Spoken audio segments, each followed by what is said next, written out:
This is a Good time, Charlie? production.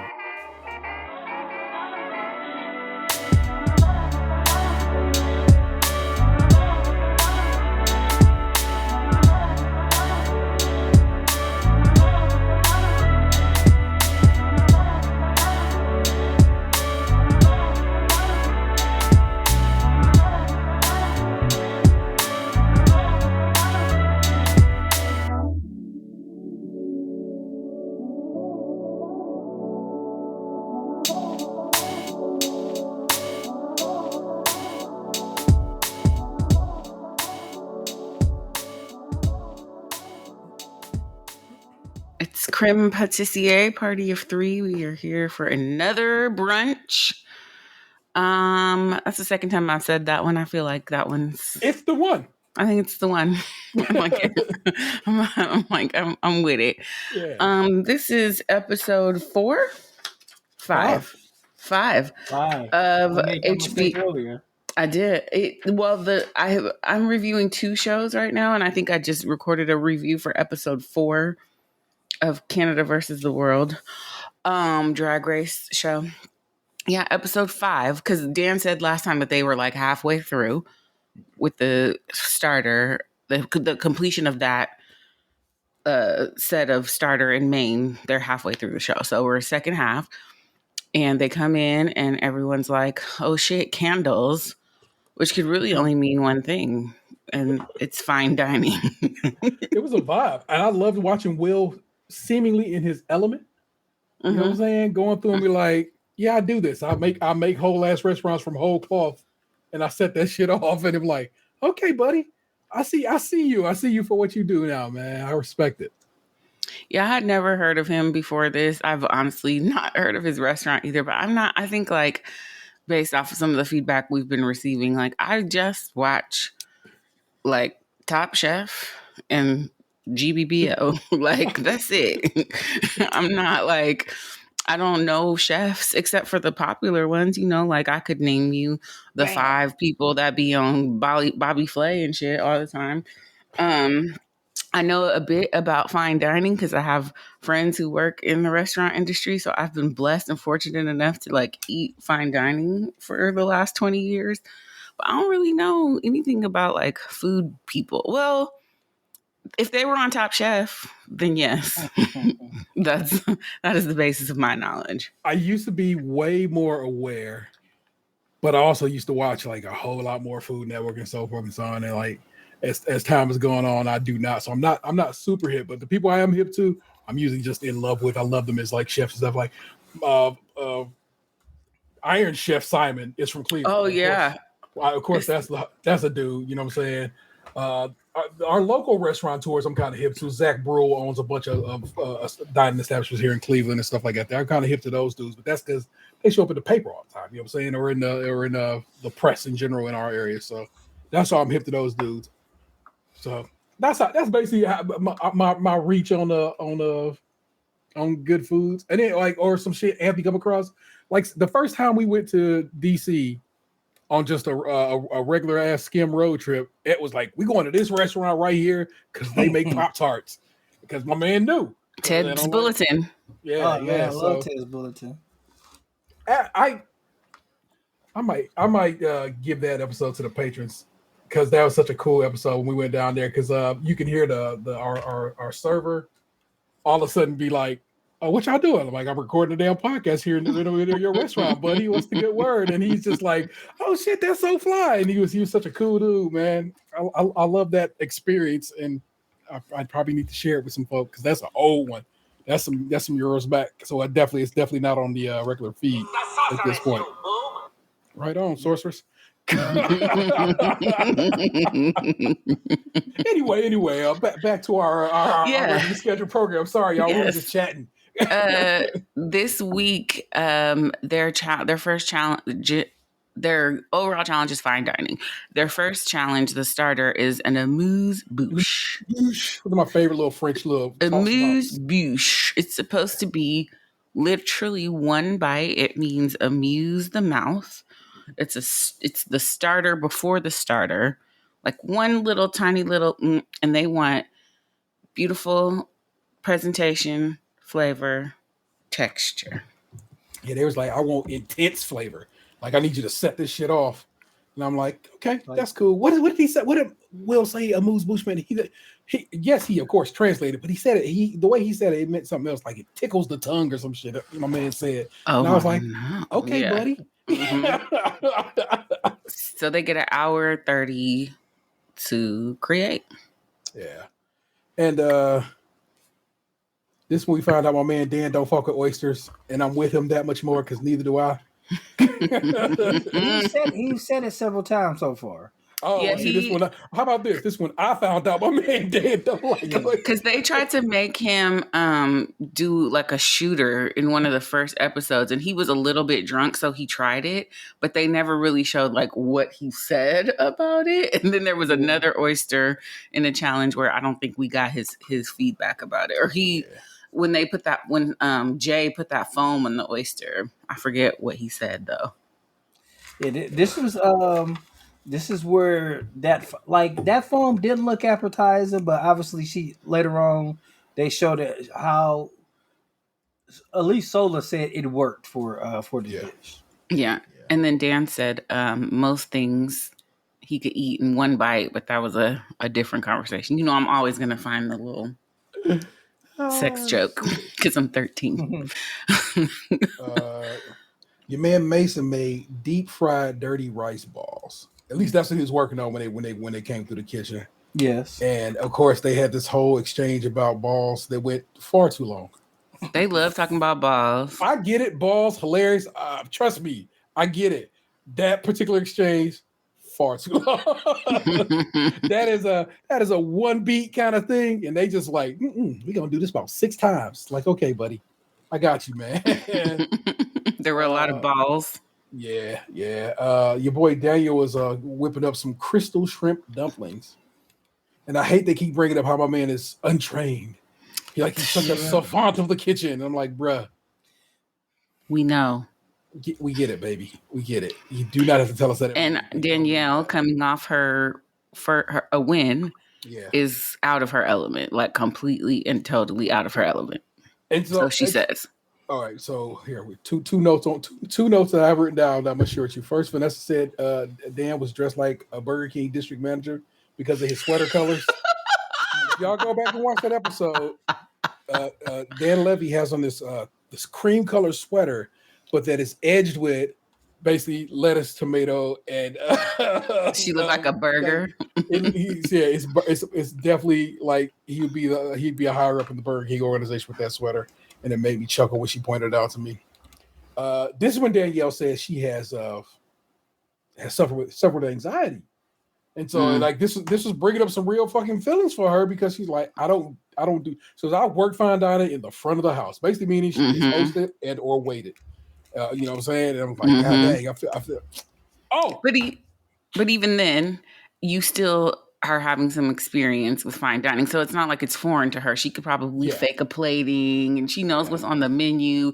And the fact that she has the experience that she has, it's not like she's going to be ass out. But she's just like, I'm very much not in my comfort zone. So if she can get it into her mind to like refine the shit that she knows how to do very well, she could produce an amuse-bouche that could be served in a fine dining restaurant. So Antoine, our boy Antoine, brings up the fact that like he was told early in his career that he would never be able to work in fine dining because he had cornrows, and he was like, "Oh, okay, bet." Like, you're gonna tell me I can't do something? Then is exactly what I'm going to make my goal, which he had accomplished. He's such a. It's like, I don't want to go anywhere near Charlottesville because it's got a record. But I want to go visit my man because I feel like, bro, you cooking some amazing shit, bro. I just know it. And from what I hear, there are some great like dining experiences in Charlottesville. A friend of mine was just telling me about like either a winery or something that she went to in Charlottesville. So I'm sure that like, for people like you and I'm definitely like, oh shit, tiki torch, but like that's down the street. Like they literally ran up in the Capitol, which is 5 miles from where I live. So it's not like,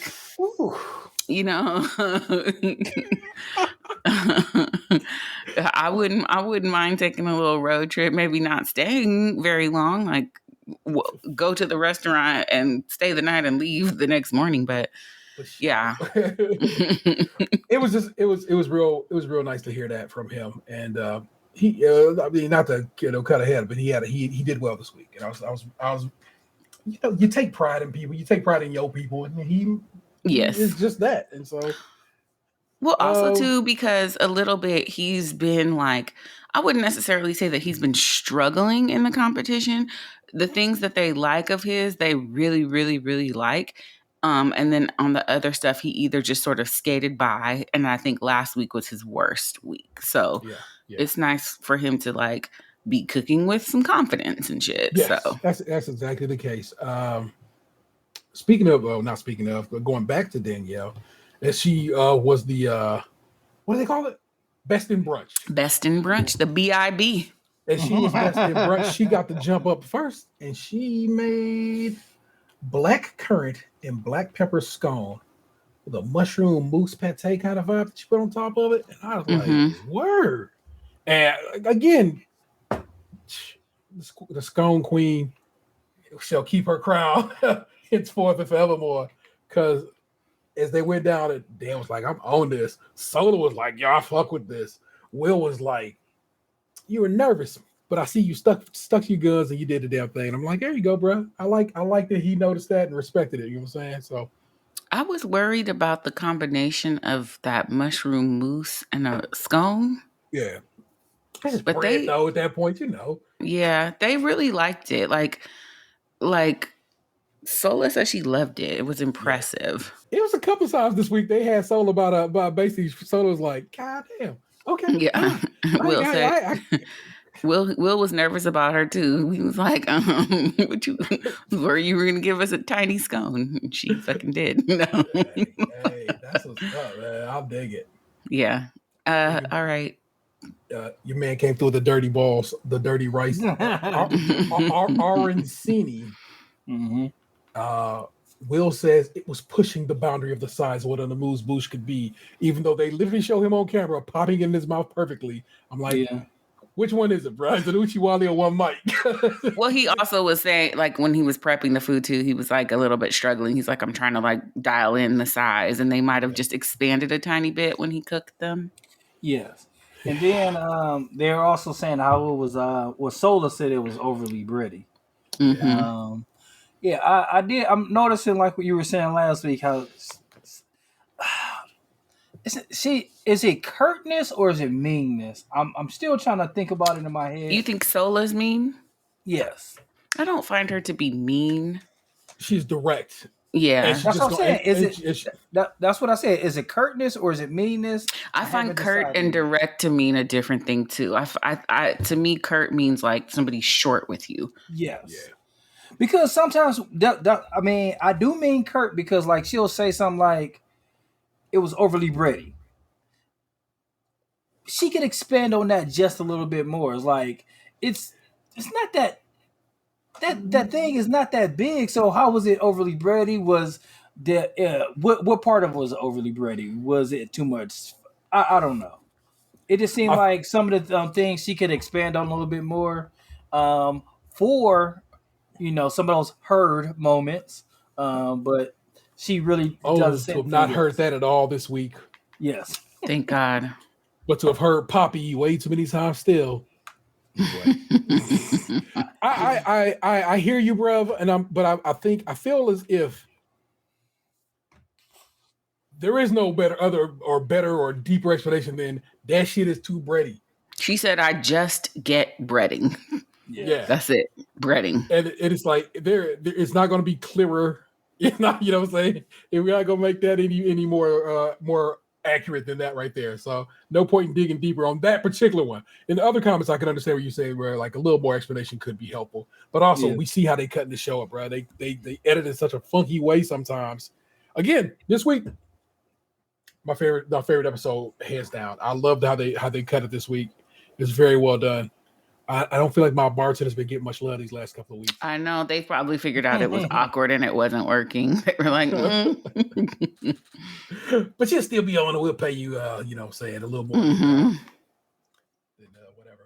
what is it called? What is the base pay in acting called? And Stage work? yeah, and on for theater, it's the equity minimum, the equity weekly minimum. So it's probably the SAG minimum. Yes. Roman, he made a tomato tartare Again. with masa harina, dusted okra. How you tartare a raw item? Here's something I found very interesting. I thought his plating. I was like, wow, that is gorgeous. That really looks like, it looks fancy. I realize that's not fine dining is not fancy. We just discussed that. But when you hear fine dining, your brain kind of goes in one direction. And I thought it looked beautiful. It was just more than a mouthful. Yeah. Sola, no, who's up first? Oh, yeah. Sola, she said the tomatoes were mealy, and under-seasoned Will said, Jesus Christ. Mealy tomatoes is about the worst thing I could think of eating, but it's also very similar to the texture of raw meat. So... yeah. Will said it was under-seasoned and the okra was too long to make it an amuse-bouche. And they zoomed in on Sola awkwardly trying to chew it. Now that was some beautiful editing right there because I'm telling you when they own, it's like, you know what I'm saying? Dan said this shit need to be turned up 3 notches. And Jay said, yeah, Poppy. She really did. Yeah. Like, that was wasn't that one of the first things he made was the it was a ceviche, which is similar. Yeah. So a fish tartare, if you will. Yeah. Well, the ceviche they use the citrus to actually cook the fish. The tartare is just raw. They don't try to put nothing on it. Throw an egg on that bitch. That is usually what's in the steak tartare because I remember your boo Kevin Smith a long time ago on Smodcast he was talking about how he used to go to this restaurant and he just overkilled it and ate steak tartare over and over and over. Oh yeah, so he can't stand it now. Yeah. Jay made oysters. A Virginia oyster in particular that has some kind of foam on it. I don't want to say okay. That belittles it because it turns out that foam was doing a damn thing, and so I it must be respected. But she made this foam. I don't know. You know exactly what it oyster, was? Yeah, hold on. Oyster black bean foam. Yeah, sorry. It was once again plated lovely. The foam looked nice on it, and I was like, okay, you're doing something. I had the same thought as Sola, though. Like, the texture of foam on an oyster, I think I would have, passed out. Tamari black bean foam. Fermented black bean foam. Yeah. It just didn't sound like... Dude, and Sola was straight up like, oh, my God, it's going to taste like spit. And I was like, yeah, because that's exactly what I thought. That's exactly what I thought. So in that instance, Kurt... But she didn't say it did taste like spit. That's the thing, yo. She loved it. She fucking loved it. Yeah, and go up for it. It's flavorful. She loves the fresh taste of the oysters and the flavorful nature of said black bean fermented black bean foam. Will says it tells your story in a fine dining way, and I'm like, Will, what does that mean? Yes. I thought the same thing. I think all his comments are so nothing. Like sometimes Dan don't say nothing at all. He'll just they don't show what he says. No, he'd be straight up nodding. He'd be like, And then this is the perfect example of that. Because this is when Dan straight up says nothing. He just is eating and shaking his head oh, okay. And they all wait for Sola to say something first. Why are y'all putting her out there? This your show, bro. Say something. Because in the previous section, they had a discussion about it and she was like, I'm very nervous about that. That combination sounds disgusting to me. So they looked to her first because she had such a strong opinion about the concept. Yeah. Be like, is this disgusting? Because if you tell me it's disgusting, so like I'm gonna believe you. So I get that. I get that. Dan gave his Hollywood handshake. He did. He said it was the first time he's ever enjoyed oysters. That's a big deal. Because guess what? I'm never eating oysters. I have sat across from my lady. We got oysters fresh from the goddamn ocean. It was right next to us in Virginia. I'm telling you right now. And I was like, no. I will never eat a raw oyster, but I do love me some smoked oysters or like baked or charbroiled or whatever. I fuck with all that. Like, fair enough. Maybe that's what I need, some cooked ones. No, I want to try like I think Ermo Lagasse, speaking of chefs, like went up for like this like a oyster po' boy in Louisiana. They're probably fried oysters. Fried oysters are delicious. I want one. Yeah, fried oysters are delicious. Oh, your boy Antoine is up next with this. That dish looked fucking amazing. It was like the simplest concept. It's like a piece of pineapple, but he fucking did like a compress with curry crab and like a little thing of basil. It looked like a little gelatin toy or something. I don't even know. It looked so delicate and beautiful. It was so pretty. The color of that pineapple, and then that pineapple, as it turned out, was popping when they ate it. It was like, yo, that's wildly fresh. The technique he did, basically he threw the pineapple and the basil in a vacuum sealer, sealed it, pressed it. You know what I'm saying? And real, so you get a good compression of flavors down, and then you throw the little crab on top of it, well seasoned. Which he was on point all day with the seasoning. I was like, we're gonna get to that too. Very happy about this episode, y'all. And it was like they was like, I can't say shit to you, bro. It's good, and you knew it too. So that he knew it, they knew it, and it was like it wasn't really much to be said here. They were just like, it's hella good. It's pretty as fuck. It's hella good. It's delicate. It's beautiful. It's like the most ripe piece of pineapple ever. And then their fave. What did Daniel do? Daniel crystal shrimp dumplings. This is crystal shrimp dumplings that he whipped up. And a broth inspired by a dish called jampong. Yeah, a Korean dish. I think that he hits. It looked like a lychee. It did. Okay. And I thought it was big. They were a little bit struggling to get the whole dumpling in their mouths. Sola cut hers in half. I'm just saying, if they're going to comment on the size, they should have said something to their baby. Yeah, you're going to comment on the size. You got to comment on the motion of the ocean, too. No, if you're going to comment on the size, you're going to comment on the size for everybody. Oh, my goodness. Sola was like, it's great. She said he elevated his like home cooking to fine dining. Will was like, it's something that's really cool. He was super excited to eat it. And then what did Dan say? He was like the broth. He was all about the broth. I love Daniel's liquids. But he said, I'm grateful that you're here. Yeah. It's too far. Come on, cheeks. So they announced a little format change here. They're going to announce a winner for the starter challenge. Did they tell them why beforehand, or did they just say? They said we're going to tell you who the winner is, and we're going to close the partition, and we're going to sit and discuss some things. And I'm sitting there like, well, yo, what they about to do? I was, like I said, fully invested at this point. I'm like, hell yes, tell me more. And when they said, okay, these are our top chefs in this situation, and those motherfuckers is going to be team captains. So I was like, what? Right, because the main is going to be a team challenge. So dope. I want other. Basically, I want Bake Off to do a team challenge at some point. Yeah, that would be kind of dope too. I don't know how they would judge it, but yes.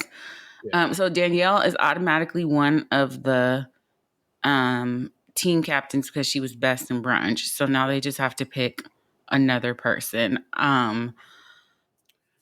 And they back and forth between Jay and Daniel, right? Right. And then how they got over the hump was they was like, I mean, really, she just put some shit on top of an oyster. Right. But he made something. And it, like, because Sola was Team Jay at first. And then she's like, "Yeah, you might have changed my mind with that one, bro." So I mean, she definitely had to make that foam, but I think that's just a matter of like putting things in a CO2 thing, I right? mean, Yeah. I truly get Dan's point there, but I'm also like, we can't make oysters, bro. Sorry, Yeah. I can't Yeah. whip those up from nothing. So you can't be mad at me that I used what I used. That's like being mad I used a specific cut of meat or something. I got it, but I didn't get it at the same time.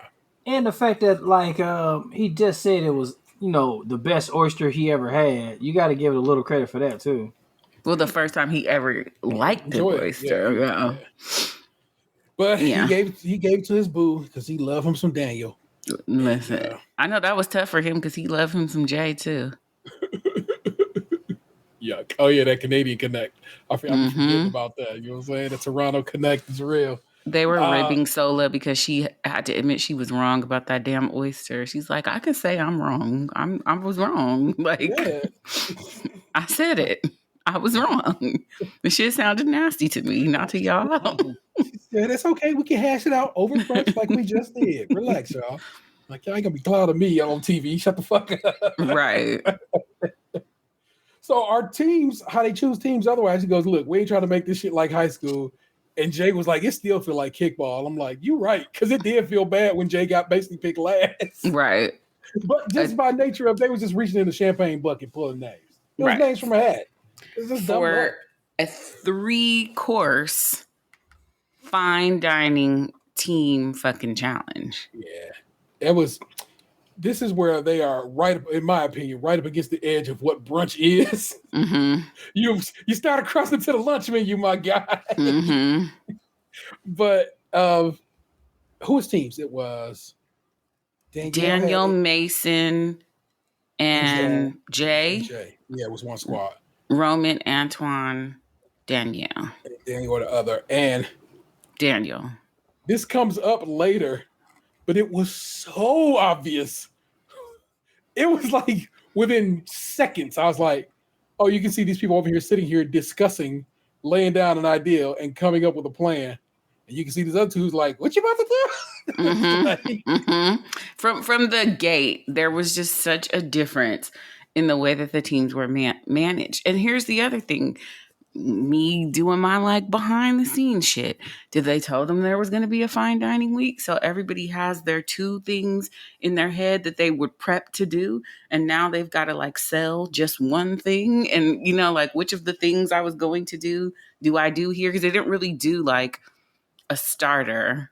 But I have to believe that they were like, at some point we're going to do fine dining. So you need to have an amuse-bouche and a main for brunch. But they've got to switch it up because it's not necessarily what fits with the team. Or you have the team who was like, fuck it, I'm going to just do what I do. Well, if we're going to talk about some rules, we might as well just take a quick turn to a little something in here. Here, I give it to you right now. Bakers make the world go round. It's because they do, people. That played the second time on my headphones. You didn't hear it. Nick found this the other, like, pretty much like moments after we got off the mic last week. This came through on the text message because Nick was like, I got something. I was like, hell yeah. And it is from Pure Wow, which is seems to be a vertical from Yahoo. Here is how the Great British Baking Show, which again, whenever they say that, I'm always like, you ain't down. Judges actually eliminate contestants according to Prue Leith. It's by Greta Hegnes. And here we go.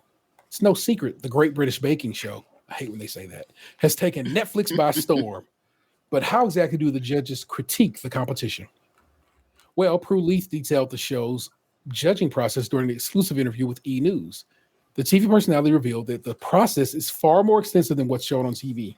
In fact, she and the other judge, Paul Hollywood, Matt Lucas, and Noel Fielding, never would have described those two as judges. So already this, anyway. It's weird.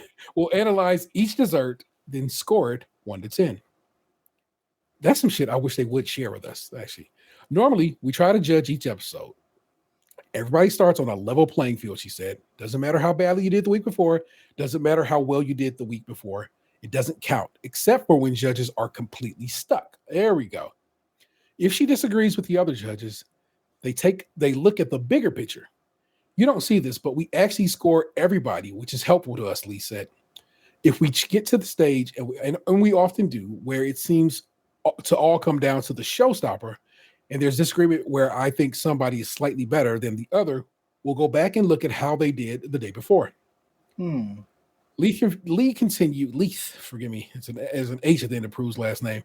If we were still stuck and we're still genuinely unable to choose somebody and we think, this is crazy, these two people are absolutely equal, we will go back and look at how they've done up until then in the competition, which we normally don't do. Who knew desserts were so complicated? That was a quick little read. I dig it. Thanks you, Greta. And of course, that'll be your show notes. You can go back and go over it yourself if you are so inclined. But it goes to the next point. How are you judging these people? How are you preparing these bakers, or in this case, chefs, for what's coming on the scene?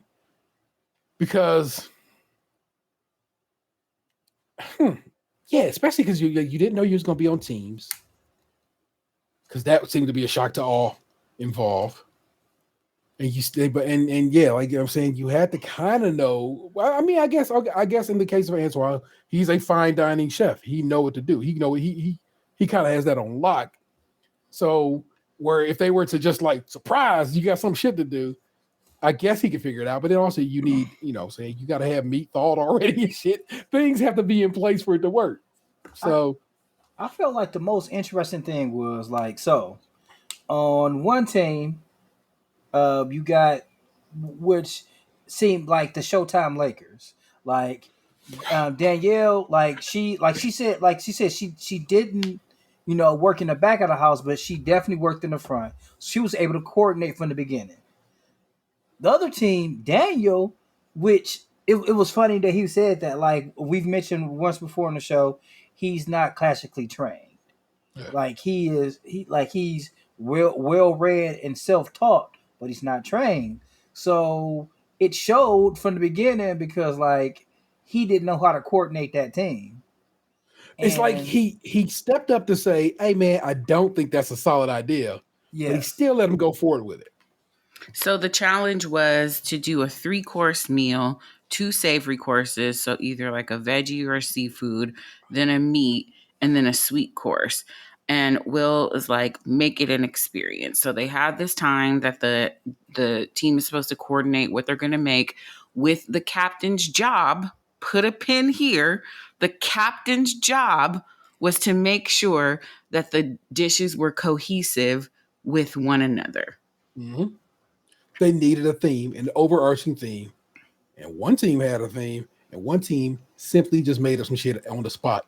And it was terrible before. It was so fucking disrespectful. To me, it sounds like they all pitched the dish that they had in mind coming in and didn't make any effort to make it like a tasting menu. Yeah. Which is, like I said, which goes to your point again. It's like, how did these other 3 manage to make something work that well? You know what I'm saying? It was so dope. I think because what they did was like they all pitched their idea that they brought with them, but they found the elements to like, oh, we can make it like a drink. And then it just happened that way. Man, but that's dope happenstance and a dope bucket pull. Because like you said, it was so dope to see. And I was kind of concerned about that combination. Like Danielle, Roman, and Antoine. Like Danielle's coming off a win. And she's got, like a business that requires a lot of this kind of like project management stuff. But Antoine, he did not do very well the previous week. And Roman, he's very like on the bubble with them. Yeah. Yeah.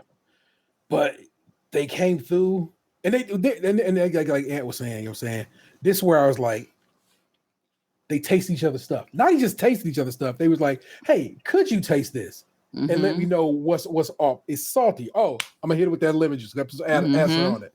Hey, yo, chef, taste this. Do I need to do something to it? Hell no, don't touch that. Mm-hmm. And it's like, it was so dope to see. There were other people, they always taste their own food, and they edited to show you they licking their own spoons, but they wouldn't ask nobody else for an assist, any kind of guidance. The only time I saw they asked Mason asked for help was like, "Could you help me tie this?" How was that chive involved with dessert?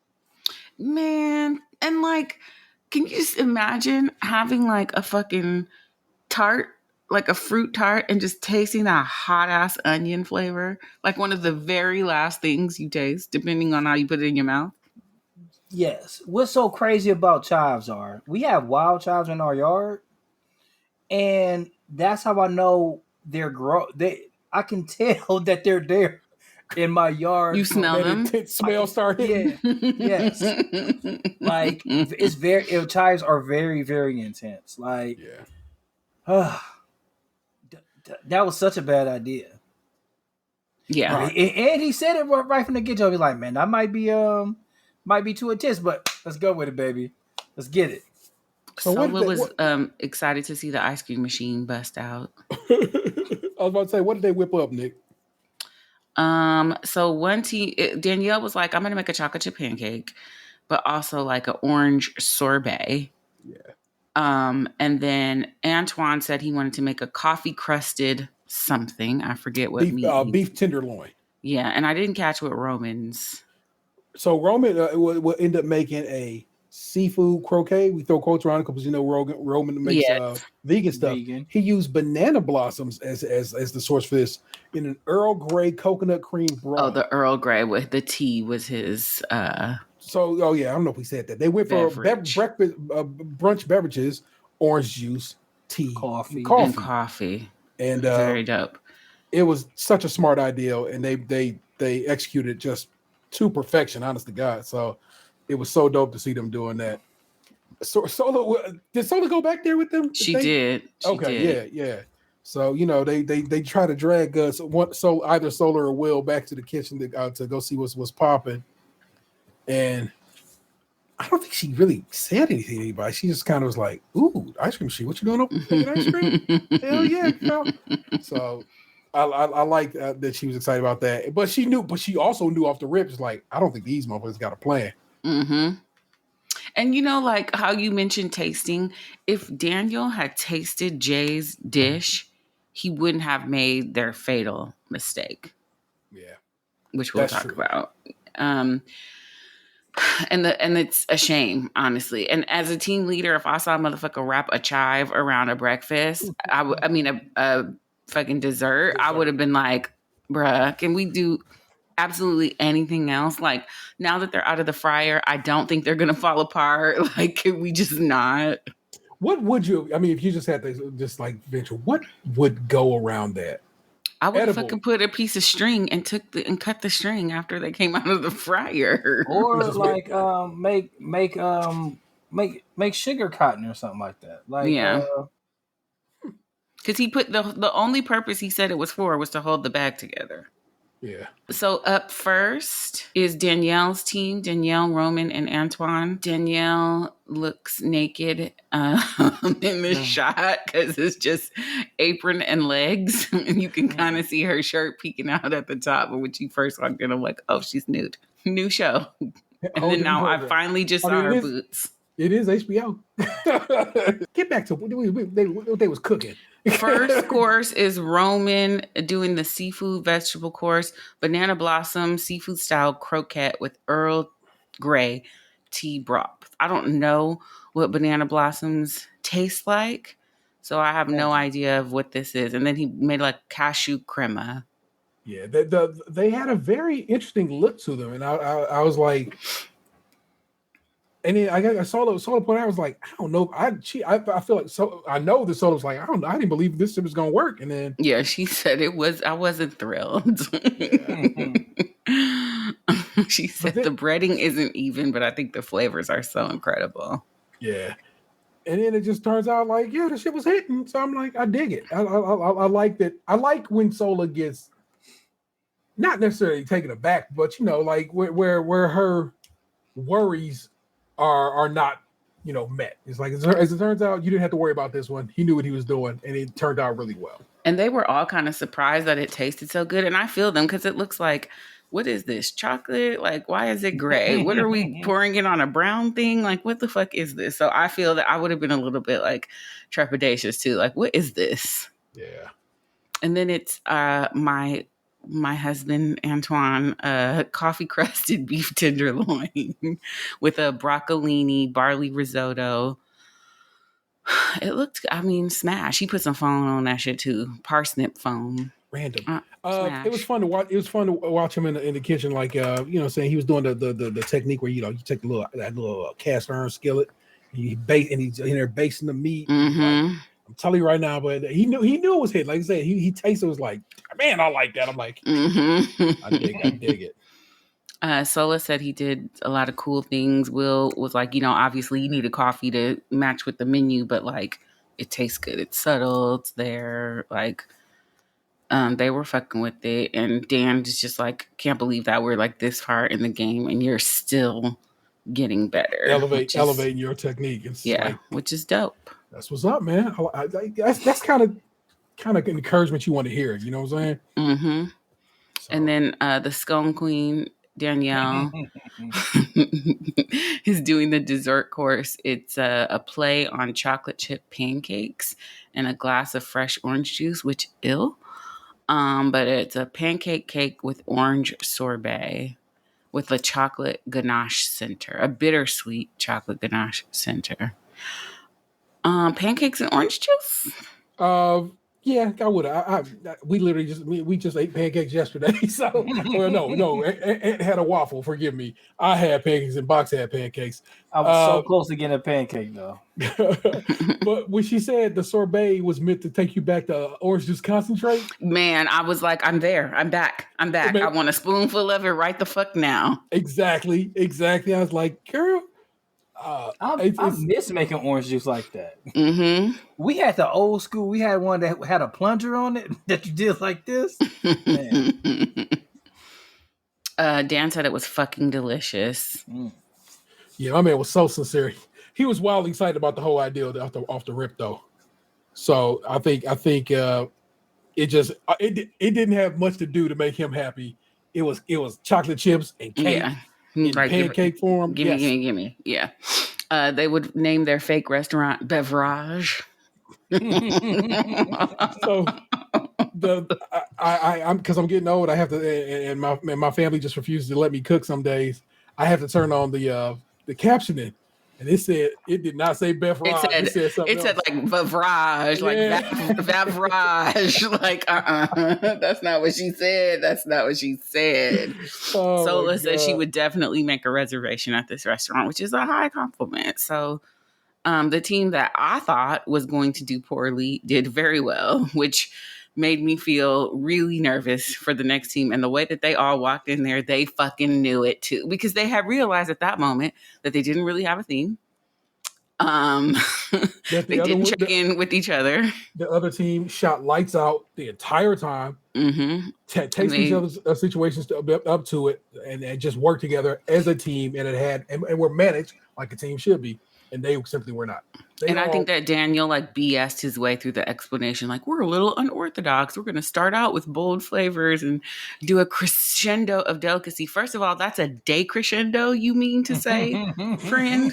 If you start big and get smaller, that's a decrescendo. Also, Sola was like, that's right. That's a lie. You ain't got no thing. And she knew it. So it's like, come on, bro.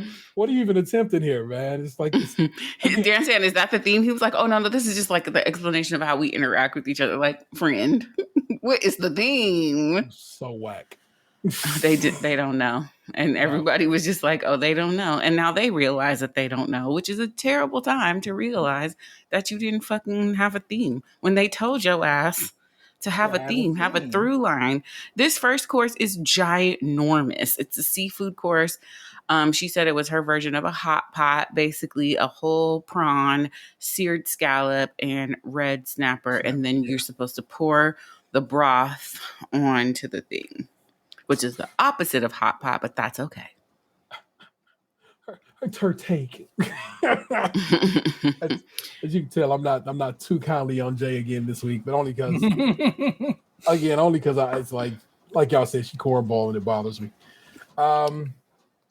They It looked liked good as shit it. though. That food Yeah. looked good as fuck, man. I can't I mean, be mad at it. they again awkwardly showed Sola struggling with an entire shrimp with the legs, the tail, the head, and every fucking thing. I could have lived my whole life not seeing that.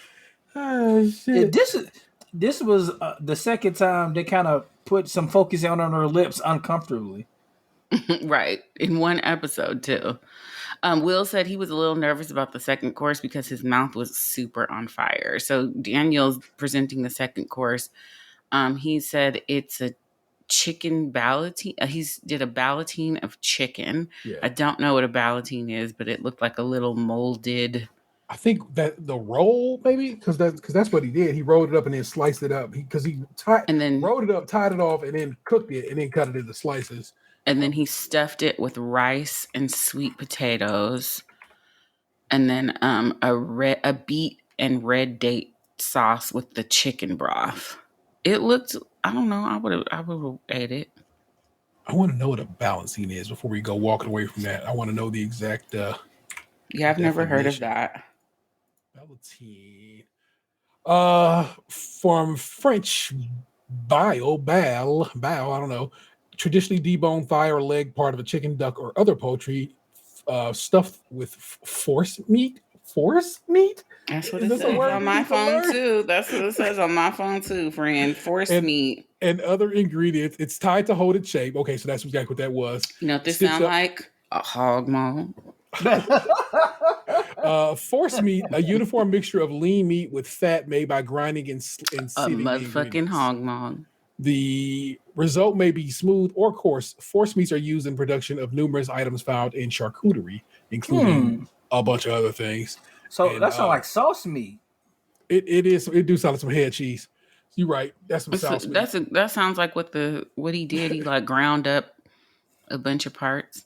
But, unfortunately, they said the flavors were muted. I mean, I guess so. After your taste buds just got burnt off. I want to know though. I'll be real with you, man. How your taste buds get burnt off by jalapeno? It must have been the seeds. That shit was fresh and the most spicy of jalapenos. I'm like, bruh, come on, man. Soft ass. And then we have our poor Caucasian American Mason with the sweet course. He made a crepe purse filled with tahini and cream cheese filling. This is the ingredient of the season. It happens on every cooking show. Somebody will bust out an ingredient, and then everybody else in the competition is like, "Oh, I'm gonna do that shit too." Tahini. Yeah. I mean, again, at one point they said the through line of this team was they all use jalapenos. He did use a beet jalapeno jam. Maybe that's why he thought that chive would be okay. And then he straight up told them that they could eat the chive. I would have let them take that motherfucking shit off and put it to the side. I bet you though, like assuming that little pouch was warm when it came out and he tied the thing on, that chive probably imparted so much flavor just by being present. Oh my God. And especially if it's folded, the oils will get into it. Yeah. And he deep fried it or some shit, like with the chive on there raw.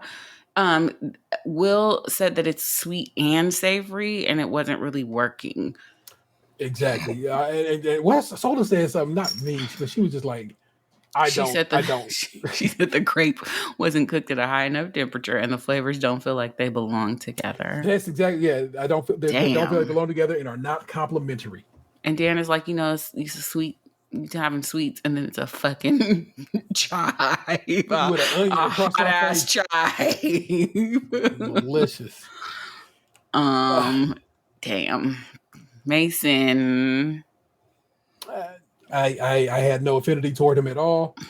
Nothing he has done in these 5 episodes made me go, no, you know what? I lie. That bread plate he did with the cast iron skillet where he had a couple of different breads last week, or week before last, was that Carb Series last week?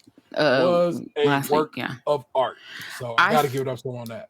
I feel like if anybody had to go based off of like skill set and track record, it's him. But in my opinion, Daniel should have went his ass home as the team leader. Correct. Whose job it was to make sure that your menu was cohesive. Your ass should have went out.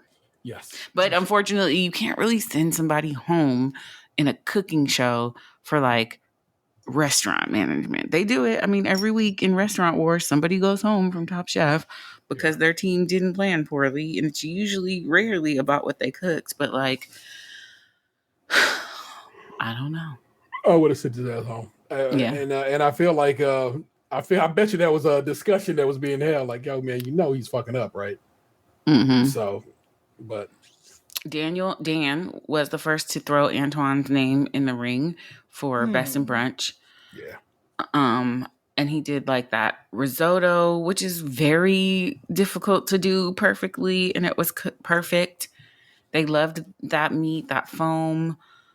And then Sola threw out Danielle's name for being, like a good team leader because the concept was hers, it seemed. And but the thing is, if you're going to give Danielle the win for being a good restaurant manager, team leader, then you got to send Danielle home for being a bad one. Facts. So, yeah. Oh my goodness. It's upsetting. So our boy Antoine gets his first W. Yeah. Big up. And Mason have to take his ass back to Montana. Or no, remember they on the road in the right, wherever they parked at. Wherever he may roam. Okay. Right. And now I'm gonna be watching this next episode with fresh eyes. Fair. I dig it. I like we all get to go in a little blind on this one. Okay, having I hate that the winner. Anyway, so we will not deal with this. What I have done just now, my teammates, is I have gone through and I've checked each episode. In episode 1, she is not in orange, but in episode 2, 3, 4, and 5, it is an orange top, it is an orange bandana, an orange blouse, and an orange dress. What did she have on in episode 1? It was like bluish. No, so it's just it looked like a brown just a brown shirt. A brown blouse of some sort, a little silky brown blouse. Yeah, just saw the boots again. I do enjoy the boots. Let me give you a quick little fast forward here. Where you at, Scone Girl? Scone. The brunch Scone bitch or whatever she called herself, a badass bacon bitch. Badass bacon bitch. You know what she said this week, Nick? And man, of course, it made me think of you almost immediately. She goes, "I love baking because it is science and it is specific." And I was like, hell yeah, girl. Exactly. That's why I know you're asking if you could bake with the Justin if you were so inclined. No, that's why I don't like baking because I know why you don't like baking. And it is specific. I know that you could bake. You think I could bake, but you don't know that I failed science. I failed chemistry in high school. I had to take it twice. Chemistry is bullshit because it's basically a sneaky math class. Don't fall. And it took me all 4 years to get to a college level math course. She is wearing a long sleeve blue shirt, like a Under Armour style shirt, and I believe brown pants in that first episode. And then orange everywhere else. I feel like, and that's probably first episode being the pilot. Mm-hmm. Everything else kind of like let's get some things dialed in. So, yeah. I feel like Daniel wears this black T-shirt in every episode too, but I don't. I'm looking right at him right now. He has on this green sweatshirt kind of vibe. Okay. Can I zoom? I can't. Oh, I can't zoom. Look at that. I'm very envious of his hair too. He has very luxurious hair. I wish he would let me get my hands in it. A little product to find them curls up real good. Oh man. So that is I don't know if that's an editing situation or whatever, like Aunt believes it to be, or it's just a choice. maybe she like Mario Batali. You know, he used to wear the orange Crocs. Yeah, that was his sig look. So maybe that's her signature swag. You know what I'm saying? So. Earth tone. Yeah, why would you want to wear orange to stand out? She do look nice in it. It's not like it's an offensive color on her, so I will. It's probably just her color. Yeah. Dan hella has on a Burger King wrapper, the classic Burger King color scheme. Yeah, Ness took me out with that one. I was like, "You are not wrong." Real good. Well, this has been another one. We fucking pulled this one out on a wing and a prayer. Thanks so much to my co-host here, that's Aunt over there. Hello, and good night. And that's T over there. We do it every week and really, really well. Oh, y'all. Quick shout out. Who had DM'd us? Correct. Let me get into these DMs. I don't want to mispronounce it. I'm going to say it's Miko. And if it's not Miko, I'm so very sorry. Double M, 2 letters. Thank you so very much for sending us love and reaching out to us. I'm glad you're enjoying what we do over here. And I hope we More to come. Yeah, for sure. All right. Well, that's it. I'm still auditioning Checks, Please. Anyway, bye. Deuces. What happened to your ass? It used to be beautiful.